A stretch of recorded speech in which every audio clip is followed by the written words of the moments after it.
It was the opening argument in a much longer negotiation to make me smaller.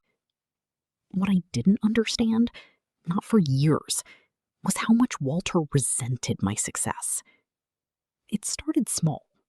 A comment here and there about how much time my firm took. A joke at a dinner party about how I was married to my blueprints. Then it stopped being jokes. 6 years into our marriage, Walter sat me down at our kitchen table and told me that if I truly loved this family, I would consider scaling back. The girls needed stability, he said. They needed a mother figure who was present, not someone who disappeared into a downtown office for 12 hours a day, chasing buildings that weren't even ours. I want to be honest with you. I believed him. I believed that loving a family meant shrinking yourself to fit inside it. I remember the exact night he asked me to consider it. It was a Sunday.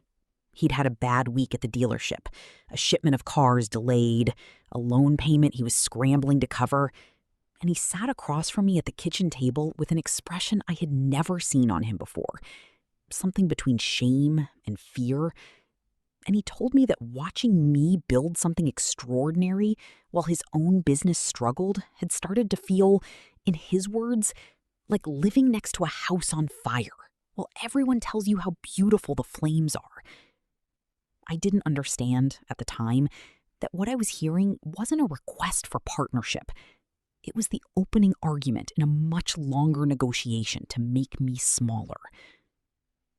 So I sold my stake in Hale Restoration Group to my business partner, Denise, for far less than it was worth, because Walter said we needed the cash for the girls' college funds. And I stepped back from the one thing in my life that had ever been entirely mine.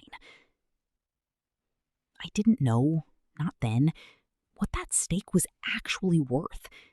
I didn't know what Walter would do with the money. I only knew that I had traded my name for a family that 12 years later would look at me across a wedding reception like I was something they'd forgotten to remove from the seating chart.